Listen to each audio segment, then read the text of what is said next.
আসসালামু আলাইকুম। টার্মিনেটের ব্যাপারটা নিয়ে আপনাদের সাথে একটু আলোচনা করি।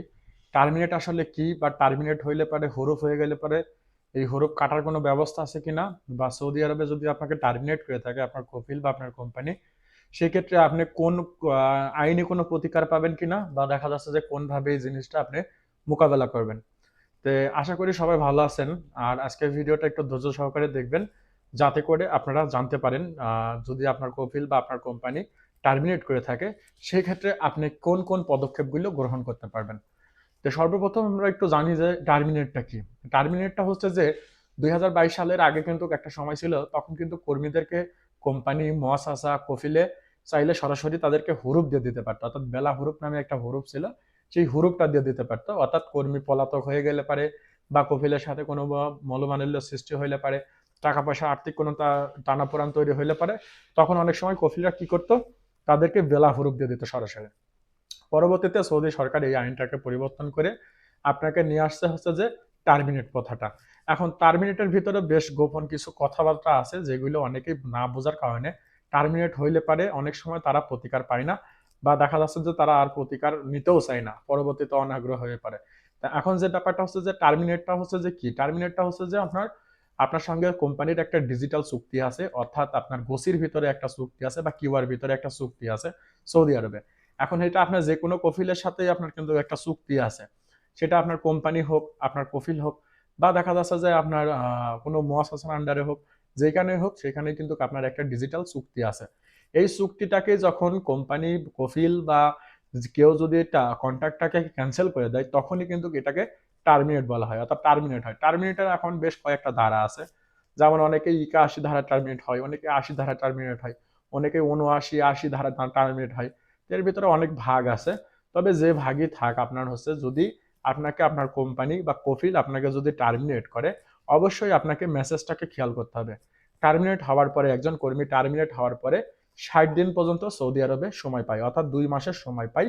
এর ভেতরে কোম্পানি অথবা কফিল পরিবর্তন করতে হয়, না হইলে পারে এর ভিতরে দেশে যাইতে হয়। আর আপনি যদি দেশে না যান, বা কোম্পানি কফিল কোনোটাই পরিবর্তন না করেন, সেক্ষেত্রে আপনার ইকামাতে হুরুপ এসে পড়বে। যখন হুরুপ এসে পড়বে তখন কিন্তু আপনার অনেক সময় এই হুরুপটা কাটা যায় না। তবে বর্তমানে এখন পর্যন্ত এই হুরুপ কাটার সুযোগ চলতেছে, তবে পিছনের টাকা চলে আসতেছে। দেখা যাচ্ছে যে আপনি 2 বছর 3 বছর হুরুপ প্রাপ্ত, প্রতি বছরে 9,600 রিয়াল করে মক্তব আমেলে যে ফিটা আছে, এই ফিটা সহকারে চলে আসতেছে। তো এখন হচ্ছে যে টার্মিনেট যদি আপনাকে করে, সেই ক্ষেত্রে আপনি অবশ্যই আপনার মেসেজটাকে খেয়াল করবেন। আপনার ফোনে আপনার কিউআর থেকে মেসেজ আসবে, মেসেজ আসলে পারে মেসেজ আসার ওই দিন থেকে 60 দিন পর্যন্ত সৌদি আরবে আপনি বৈধভাবেই থাকতে পারবেন।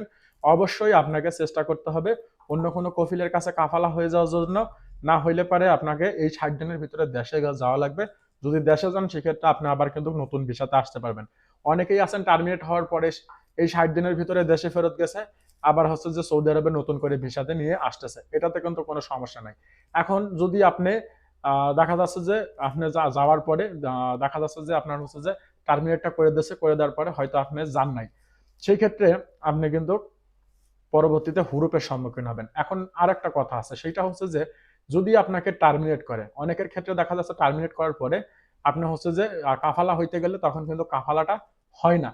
কারণ কি, তখন সিস্টেমে দেখায় যে কর্মীর মর্যাদা সংরক্ষিত নয়, যার জন্য পরিবর্তন করা সম্ভব আছে না। এটা দেখানোর একটা কারণ আছে, সেটা হচ্ছে যে আপনি সৌদি আরবে আসার যদি 1 বছর পর্যন্ত পূর্ণ না হয়, সেই পর্যন্ত আপনি সৌদি আরবে টার্মিনেট খেলে পরেও কফিল পরিবর্তন করতে পারবেন না।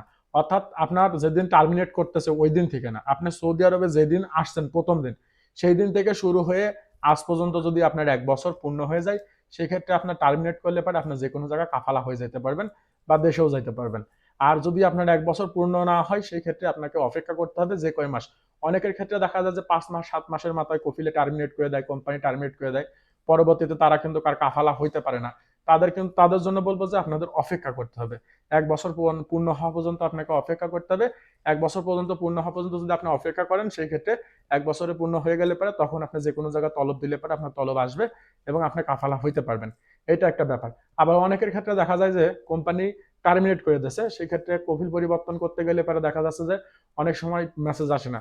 অবশ্যই আপনাকে দেখতে হবে যে কিউআর চুক্তিটা বাতিল হয়ে গেছে কিনা। বাতিল হয়ে যাওয়ার পরেই আপনি হচ্ছে যে কাফালা হইতে পারবেন। এটাই। তবে বেশিরভাগ ক্ষেত্রে দেখা যায় যে আপনার হচ্ছে যে কন্ট্রাক্ট টার্মিনেট করার সঙ্গে সঙ্গে ওইটা ক্যান্সেল হয়ে যায়, অর্থাৎ কন্ট্রাক্ট পেপার ক্যান্সেল হয়ে যায়।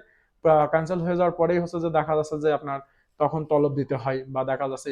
তবে অবশ্যই খেয়াল রাখতে হবে যে 60 দিনের ভিতরে যে কোনো একটা ব্যবস্থা আপনাকে গ্রহণ করতে হবে।